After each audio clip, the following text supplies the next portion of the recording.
Hi everybody, welcome to Backstage Access. Watashi wa Satoshi desu. This is Satoshi. In a few minutes, I'm gonna go in and see the movie Screamboat. Now, a little bit of background. This one here is based off of the Mickey Mouse version from 1928. The cartoon itself is Steamboat Willie. That one got released November 18th, 1928. I hope I'm correct on the date. If not, let me know in the comments down below for that one. So now that the copyright is in the public domain, anybody can use the original Mickey Mouse version from 1928 in animation, pictures, and of course a movie. This one right here is a horror movie. These are the same producers of the Terrifier franchise 2 and 3.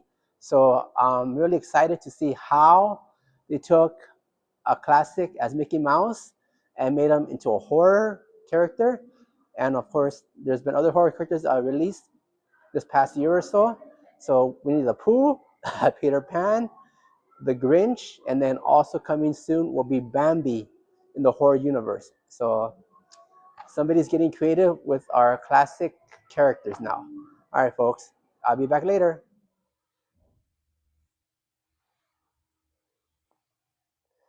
All right, everybody, Screenboat Willie is officially done. And before we get started with the review, everybody, make sure you show up to the movie on time. For its once it says it starts, it starts. All right, there is no trailers before this. There's nothing. It's just straight to the movie, and we're off and running. All right, folks. So let me just get my stuff, and then we're gonna head on out and get started with Screamboat Willie review. Okay, now what can I say except Kuso?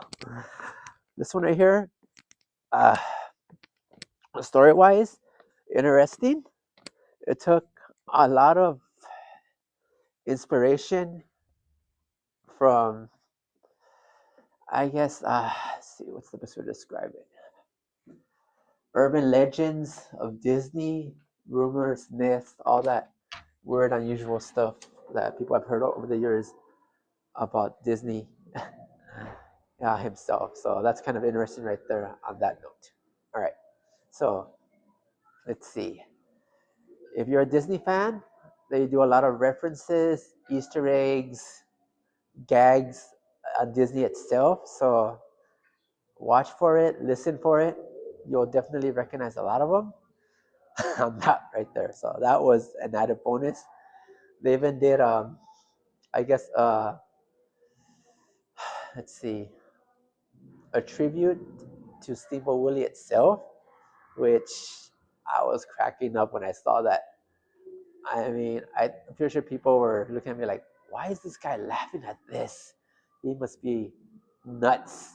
However, with me, I love horror, so, and I knew, I've seen the original Steamboat Willie, so a lot of it was spot on to what's going on. I enjoyed that part right there. This being a horror movie, blood, guts, gore from the minute the movie starts. So that was correct, $100.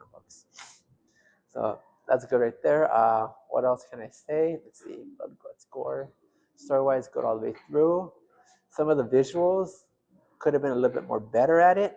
So I guess they were still practicing or just want to hurry. I would have actually worked on it some more, polished it. However, I mean, they did a good job on it right there. So that's good.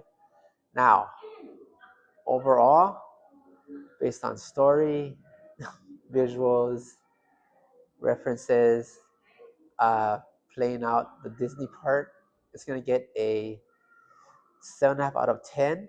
Reason is that some parts of it did drag a little bit here and there. And again, the story could have been a little bit fine-tuned. So that's why I'm going to give it the 7 right there out of the 10. So in my opinion, if you're gonna watch it, wait for it on streaming service. You're not really missing much. I mean, this was the same ones that made the Mean One and the Terrifier movies, so I figured it'll be up their alley. However, I think this one they were trying to copy too much of Terrifier. They went more for like the Mean One right there, so that's where I got the vibes of it. However, when you watch it, let me know in the comments down below what you think.